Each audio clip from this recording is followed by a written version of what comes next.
کس کے پاس جائے گا, مزید کس کا حصہ کون لے جائے گا. تو یہ بہت وائڈر سکیل کے اوپر اس وقت چیزیں چل رہی ہیں اور جو سٹیکس ہیں وہ اس وقت ہائی ہیں. اور اگر ہم دیکھیں تو وقت کے ساتھ ساتھ ناظرین یہ جنگ ایکسپینڈ ہو رہی ہے, کیونکہ جو سیز فائر ہے وہ ہمیں ہوتا ہوا نظر نہیں آ رہا ہے. اب دیکھیں حزب اللہ نے, ایران نے, سب نے انف ٹائم دیا ہے دنیا کو, بہت ریسٹرینڈ کا مظاہرہ کیا ہے حزب اللہ نے اور باقیوں نے, ایران نے دنیا کو سیز فائر کا موقع دیا ہے, لیکن دنیا اس جینوسائیڈ کو روکنے میں ناکام ہوئی ہے. تو کل جو حملہ حزب اللہ نے کیا ہے اس سے آپ بخوبی یہ سمجھ سکتے ہیں کہ اب وہ جو ریسٹرینڈ ہے وہ ختم ہو رہا ہے. اب مزید آپ ایک کنٹینمنٹ نہیں کر سکتے, آپ ایک خاص حد تک اس ایشو کو لیمٹ نہیں کر سکتے. اب یہ ایکسپینڈ ہو رہا ہے, اب یہ کھلی جنگ کی طرف معاملہ جا رہا ہے. یہ آج چھڑ جائے, یہ کل, یہ ہفتے بعد, یہ مہینے بعد, may be before the U S election, may be after the U S election. Ultimate کیا ہے, اب یہ ٹائم مانے نہیں رکھتا کہ آج ہوگا, کل ہوگا, ترسوں ہوگا, یہ مانے نہیں رکھتا. امپورٹنٹ چیز یہ ہے کہ یہ ہونے جا رہا ہے. اگر یہ مہینے بعد بھی ہو, 2 مہینے بعد بھی ہو, تو کیا فرق پڑتا ہے؟ 2 مہینے کون سا زیادہ ہوتے ہیں, 6 مہینے کون سا زیادہ ہوتے ہیں؟ بات یہ ہے کہ وقت کے ساتھ ساتھ یہ ایکسپینڈ کرتا چلا جا رہا ہے اور الٹیمیٹلی یہ اس جنگ میں کنورٹ ہو جائے گا جس کے سب خدشے کا اظہار کر رہے ہیں. تو اس کے نتیجے میں پھر کیا ہوگا, کس قدر بڑی تباہی آئے گی. اگر ہم امریکہ کی بات کریں تو امریکہ اس وقت ایک ایکسپینسو وار مڈل ایسٹ میں نہیں چاہتا ہے, خاص کر جب اس کے الیکشن چل رہے ہیں. لیکن امریکہ کچھ کر بھی تو نہیں رہا نا اس وار کو اوائڈ کرنے کے لیے. نیتن یاہو کو اس نے کھلی چھوٹ دے رکھی ہے, وہ میڈ ڈاگ کی طرح بیہیو کر رہا ہے, اور ادھر سے امریکہ جو ہے وہ کہہ رہا ہے ڈیفینڈ بھی کریں گے, اتنے وار شپس اور ایئر کرافٹ کیریئر اور اسلحہ اسرائیل کے لیے اور جنگی طیارے وہ بھیجے چلے جا رہا ہے. وہاں پر ایک ملٹری بلڈ اپ اور نیول بلڈ اپ وہاں پر کرتا چلا جا رہا ہے. تو ایسے تو وار اوائڈ نہیں ہوگی.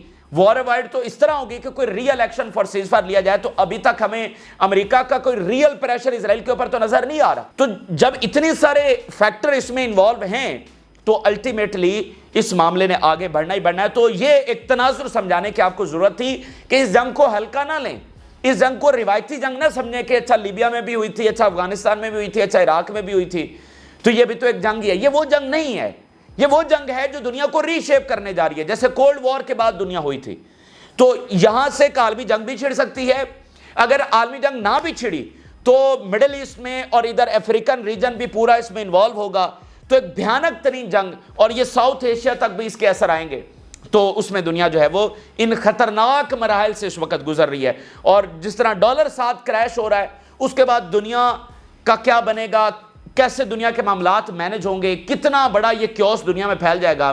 تو یہ ساتھ ساتھ ساری چیزیں جو ہے وہ greater and in larger picture جو ہے وہ ساتھ ساتھ چل رہی ہیں. اب ذرا آ جاتے ہیں جو تل ابیب کے اوپر سب سے پہلا حملہ کیا گیا ہے. تل ابیب الرٹ ہے, ہائی ایس الرٹ کے اوپر ہے, اور تل ابیب یہ ایکسپیکٹ کر رہا تھا کہ حزب اللہ اٹیک کرے گی, یا پھر یمن اٹیک کرے گا, یا پھر ایران اٹیک کرے گا. ان تینوں نے اٹیک نہیں کیا, اور تل ابیب کے اوپر جس نے اٹیک کر دیا ہے وہ غزہ ہے.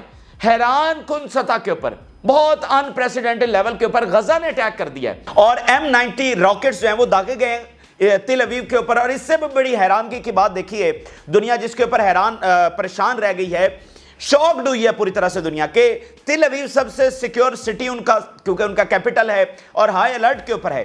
تو غزہ سے آنے والے کمزور ترین راکٹس بھی تل ابیب نہیں روک سکا, اور وہ بھی جا کر ایگزیکٹلی ٹکرائے ہیں اور ایکسپلوڈ ہوئے ہیں. الجزیرہ کی زبانی یہ خبر دیکھیے اور مریب آن لائن کی زبانی یہ خبر دیکھیے. Air defence system were unable to intercept the missile launched from Gaza and exploded in the Tel Aviv. کوئی زیادہ میزائل یہ نہیں تھے, کچھ چند ایک کی 5-7 داغے گئے, وہ بھی اسرائیل کا جو ایئر ڈیفنس ہے وہ انٹرسیپٹ نہیں کر سکا, اور وہ جا کر ایکسپلوڈ ہوئے.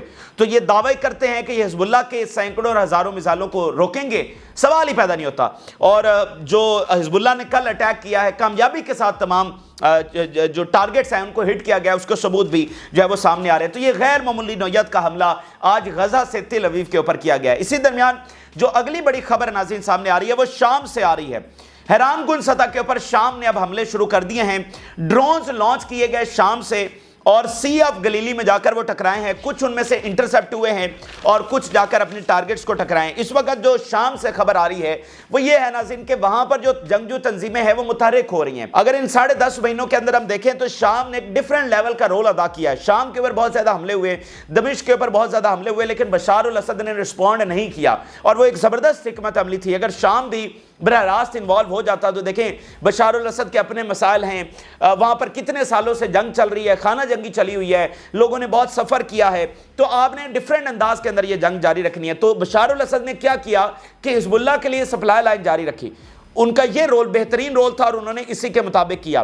لیکن اب شام میں بھی صورتحال بدل رہی ہے، اس میں جو جنگجو تنظیمیں ہیں وہ اب سامنے آ رہی ہیں اور انہوں نے حملے جو ہے وہ شروع کر دیے ہیں۔ آپ دیکھیں کہ بشار الاسد کا جو ہے غیر معمولی سٹیٹمنٹ سامنے آیا ہے۔ بشار الاسد یہ کہہ رہے ہیں the resistance fighters in Palestine, Lebanon, Iraq and Yemen are a role model and is example for us to follow on the path of liberation, dignity, honor and independence۔ یہ جو resistance ہے یمن میں اور Lebanon میں اور عراق میں، یہ سارے جو ہیں وہ ہمارا رول ماڈل ہیں اور یہی ہمیں ڈگنیٹی اور انڈیپینڈنس کی طرف لے کر جائیں گے۔ بیسیکلی یہ سارے ایک دوسرے کے ساتھ جڑے ہوئے ہیں، ان کا سروائیول ایک دوسرے سے ہے۔ بشار الاسد کا سروائیول ایران اور حزب اللہ سے ہے اور حزب اللہ کا سروائیول شام کی مدد کے اوپر بھی مبنی ہے، ٹھیک ہے۔ تو یہ ایک دوسرے مطلب بشار الاسد کے لیے لڑی ہے نا حزب اللہ، تو اب حزب اللہ لڑے گی تو بشار الاسد بھی سپورٹ کر رہے ہیں، فلسطین کی حمایت بھی ہے، ساتھ ایک اسٹریٹجیکلی بھی امپورٹنٹ ہے، ٹھیک ہے نا، مطلب لاجیکلی بھی ہم آپ کو سمجھا رہے ہیں کہ چلیں اگر حمایت کو آپ سائیڈ پہ بھی رکھیں، اگر فلسطینی حمایت کو سائیڈ پہ بھی رکھیں جو کہ نہیں رکھی جا سکتی، بشار الاسد پوری طرح سے سپورٹ کرتے ہیں، لیکن اگر ہم اسٹریٹجیکلی بھی دیکھیں تو حزب اللہ کی جنگ بشار الاسد کی جنگ ہے، کیونکہ بشار الاسد کی جنگ حزب اللہ نے لڑی ہے، تو یہ سارے ایک دوسرے سے ہیں، ایکسس آف ریزسٹنس ایک دوسرے سے ہے۔ اچھا آگے نظر چلتے ہیں تو یمن سے بہت بڑی خبر سامنے آ رہی ہے اور بتایا جا رہا ہے کہ یمن اس وقت ہائیسٹ لیول آف ریڈینس کے اوپر ہے، اور یمن نے ساتھ یہ بھی بڑی انٹرسٹنگ چیز شیئر کی ہے کہ ان کے پاس انٹیلیجنس انفارمیشن آ گئی ہے، انہوں نے جو ٹارگیٹس ہیں وہ لاک کر لیے ہیں، کون سی بیس کو تل اویو میں ادھر ادھر کہاں کہاں کس کو نشانہ بنایا جائے گا، وہ ٹارگیٹس انہوں نے لاک کر لیے ہیں، اس کو ویل سٹڈی کر لیا ہے، اس کی ایکوریٹ انفارمیشن اور لوکیشن ان کے پاس آ گئی ہے، تو اب وہ اٹیک کرنے جا رہے ہیں۔ یہ یمن کی ذرا خبر دیکھیے، the Yemeni armed forces are at the highest level of readiness to deliver painful strikes deep inside the Zionist entity۔ ہم بالکل ہائیسٹ لیول کے اوپر تیار ہیں ایک پینفل اٹیک کرنے کے لیے اسرائیل کے اوپر۔ US military build-ups in the region in defense of the Zionist entity mean nothing and will be confronted forcefully and will be doomed to failure۔ یہ جو امریکہ اتنا بڑا ملٹری بلڈ اپ کر رہا ہے اسرائیل کے لیے، یہ ہمیں ڈرا نہیں سکے گا اور ہم اپنا حملہ کریں گے اور مکمل ناکامی ہوگی امریکہ کو۔ اور میں آپ کو بتا سکتا ہوں کہ کل جو حزب اللہ کا حملہ ہوا ہے وہ بہت تاریخی نوعیت کا ہے، اس کی اگر ایک ڈائمنشن یہ سمجھے کہ امریکہ کی اتنی بڑی نیوی، اس کا US joint chief of staff, اس کا CIA چیف، وہ سارے کے سارے بیٹھے ہوئے ہیں مڈل ایسٹ میں، اس کے باوجود حزب اللہ کا صرف حملہ کر دینا، اس کو چھوڑیں کہ اس کی سکسیس ریشو کیا تھی، صرف ان کا حملہ کر دینا بہت بڑی بات ہے۔ یعنی اسرائیل کا بڑا جو جس کو وہ سمجھتا ہے اس کا سربراہ وہ آ کر بیٹھا ہوا ہے، جس سے ساری دنیا کانپتی ہے، جس کے خلاف ہمارے ملک ایک سٹیٹمنٹ بھی جاری نہیں کر سکتے، اس کے ساری ملٹری ایئر کرافٹ کیریئر اور نیوکلیر سب میرین ساری آ کر بیٹھی ہوئی ہیں، تو اس کے باوجود حزب اللہ نے حملہ کیا نا، تو صرف یہ حملہ کرنا بہت بڑی بہادری ہے۔ مجھے بتائیے اگر لیبنان کے اوپر امریکہ حملہ کر دے اور پوری طرح سے لیبنان کو کرش کر کے رکھ دے تو کیا امریکہ سے کوئی سوال کر سکتا ہے؟ تو نہیں کر سکتا، تو پھر امریکہ حملہ کیوں نہیں کرتا لیبنان کے اوپر؟ واضح خطرہ ہے نا حزب اللہ سے اسرائیل کو، تو حملہ کیوں نہیں کرتا؟ تو یہ طاقت ہے جو حزب اللہ نے حاصل کی ہے، تو یہ اتنی آسان چیزیں نہیں ہیں۔ میں آپ کو کہہ رہا ہوں کہ سکسیس ریشو کو چھوڑ کر صرف حملہ کر دینا، مطلب آپ سوچیں کسی بدماش کو جا کر صرف سرے بازار دھمکی دے دینا یا کوئی اس کو جو ہے وہ اونچی آواز میں اس سے بات کر لینا، یہ کتنی بڑی بات ہوتی ہے، اس کو صرف تھپڑ مار دینا کتنی بڑی بات ہوتی ہے۔ تو یہی کچھ ہوا ہے، مطلب اس کے پاس پوری فوج ہے اس گنڈے کے پاس، لیکن اس کے باوجود آپ اس کو سرے بازار تھپڑ مار کے آگے ہیں۔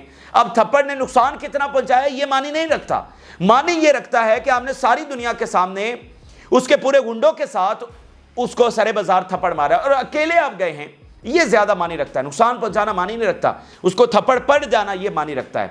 اچھا آگے ناظرین چلتے ہیں۔ The most important points of Israeli target bank have been carefully and accurately monitored and identified and have undergone a deep information and intelligence analysis process۔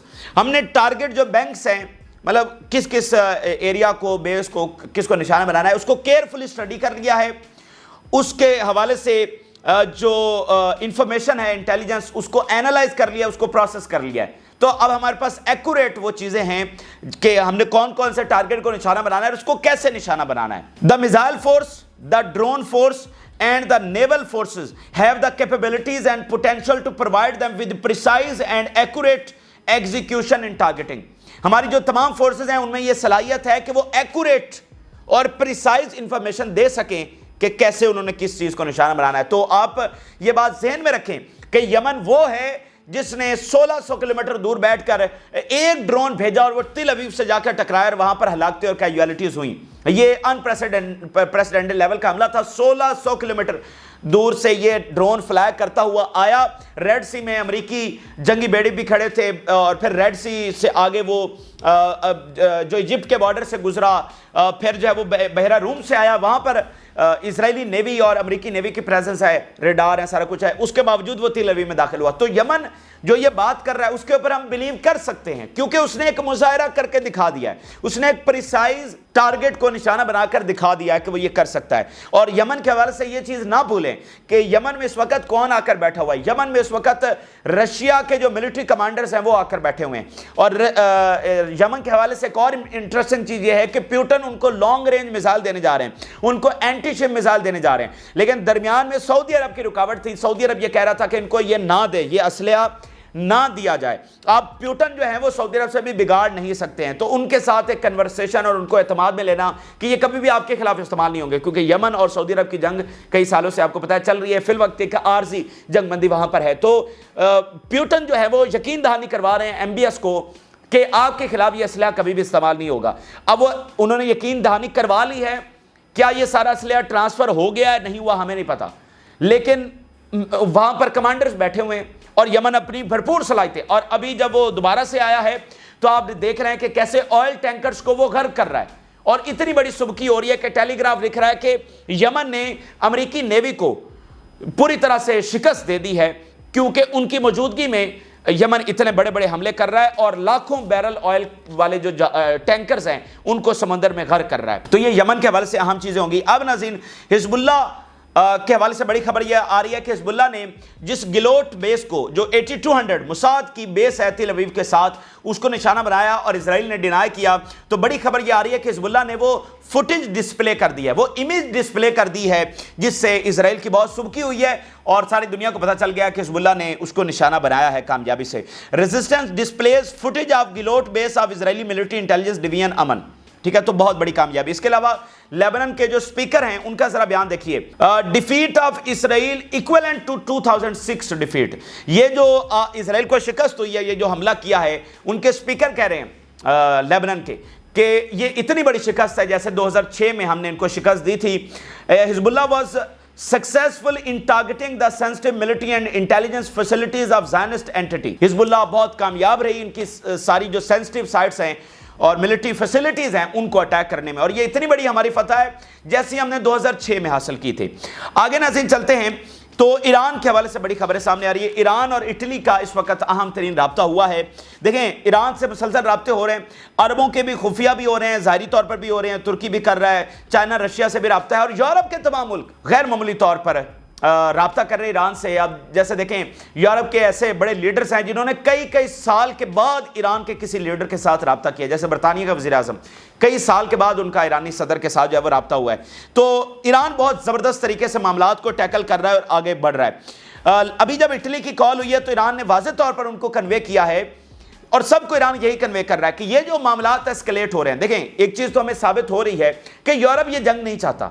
Europe کو نظر آ گیا کہ اس جنگ میں ان کی تباہی ہوگی, تو یورپ اوائڈ کرنا چاہ رہا ہے اس جنگ کو. اس کے لیے وہ ایران سے رابطے کر رہا ہے کیونکہ یہ جنگ تب چھڑے گی جب ایران حملہ کرے گا. اگر ایران حملہ نہیں کرے گا تو فی الحال یہ جنگ نہیں چھڑے گی. تو وہ سب ایران سے رابطہ کر رہے ہیں کہ آپ اپنا حملہ روک دیں. آگے سے ایران ان کو کنوے کر رہا ہے کہ آپ ذرا دوسرا اینگل بھی تو دیکھیں, آپ نیتنیاہو کا بیہیویئر تو دیکھیں, وہ میڈ ڈاگ کی طرح بیہیو کر رہا ہے جس سے ریجن میں جنگ پھیل رہی ہے. ہماری وجہ سے نہیں بلکہ کس کی وجہ سے, نیتنیاہو کی وجہ سے. تو اس کا سب سے بڑا آپ امپیکٹ دیکھیے کہ کل حزب اللہ نے تاریخ کا سب سے بڑا حملہ اسرائیل کے اوپر کر دیا. پہلے ایک راکٹ بھی اسرائیل کے اوپر گرتا تھا تو ہنگامہ مچ جاتا تھا, کل 320 راکٹس گرے. مجھے ذرا ایک سٹیٹمنٹ تو اٹھا کر دکھائیے جو یورپ اور ویسٹرن کنٹریز نے سوائے امریکہ کے کسی نے دی ہو. امریکہ کو رکھے نا سائڈ کے اوپر, کون سے ویسٹرن کنٹریز میں نے یہ سٹیٹمنٹ جاری کی ہے کہ سیلف ڈیفینس کا حق ہے، ہم نے فوجیں بھیجنے کے لیے تیار ہیں اور یہ کریں گے وہ کریں گے، کسی نے کوئی سٹیٹمنٹ جاری نہیں کی، ٹھیک ہے. اور آپ دیکھیں کہ آج کچھ دیر پہلے کینیڈا کی ایک سٹیٹمنٹ سامنے آئی ہے، تو ظاہری بات ہے مطلب کینیڈا سے بیان دلوایا گیا، کیونکہ کل سے کوئی بیان ہی نہیں دے رہا اسرائیل کے حق میں، تو امریکہ ہی بیان دیے جا رہا ہے. انہوں نے پھر کینیڈا کو کہا کہ بھئی آپ بھی بیان جاری کریں، تو کینیڈا نے بیان کیا جاری کیا، کہتے ہیں ٹھیک ہے ہم اسرائیل کی سپورٹ کرتے ہیں لیکن سیز فائر ہونا چاہیے، سیز فائر ہونا چاہیے. کینیڈا سے زبردستی یہ بیان دلوایا گیا.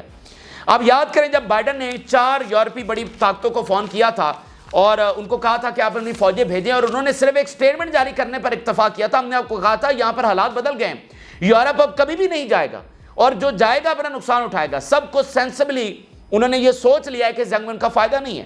اگر اس کے باوجود امریکہ کے پریشر پر کوئی آ بھی جاتا ہے تو وہ نقصان اٹھائے گا، کیونکہ یہ ان کی اپنی کیلکولیشن ہے کہ اگر ہم اس جنگ میں جائیں گے تو نقصان اٹھائیں گے. تو کینیڈا سے زبردستی یہ بیان دلوایا گیا اور اس میں بھی کینیڈا نے کہا کہ سیز فائر کریں. تو یہ جناب اس وقت حالت ہو گئی ہے. تو یہ ہسٹورک لیول کے اوپر اسرائیل اور امریکہ کی آئسولیشن ہے کہ کوئی بھی ان کے ساتھ کھڑا ہونے کے لیے تیار نہیں ہے، اور کوئی یہ سٹیٹمنٹ جاری نہیں کر رہا کہ یہ اور وہ سب یہ بات کریں سیز فائر کریں.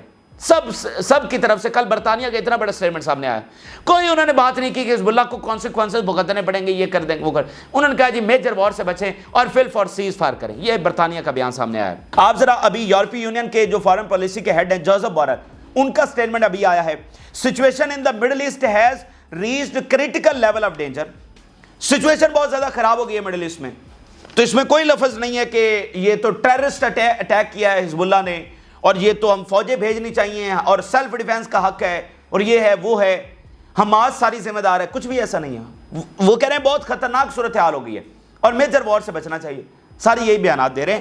تو یہ ایک ہسٹورک تبدیلی ہے. مجھے آپ اس بات کو سمجھیں، یہ مختلف ڈائنامکس والی جنگ ہے. اگر ایران فوری اٹیک کر دیتا، ایران نے کچھ بھی اچیو نہیں کرنا تھا، ایران نے الٹا لوز کرنا تھا، ایران نے نقصان اٹھانا تھا. اگر وہ فوری اٹیک کرتا تو اس نے ڈیلے کر کے گین کیا ہے، اس نے ایکسپوز کیا ہے، اس نے نتنیاہو کے بارے میں دنیا کو ایکسپوز کیا ہے کہ ذمہ دار نتنیاہو اور امریکہ ہے جو سیز فائر نہیں ہونے دے رہے. حماس نہیں ہے، ایران نہیں ہے جس کو ٹیررسٹ پورٹرے کیا جاتا ہے. یورپ کو اس نے کنوے کیا.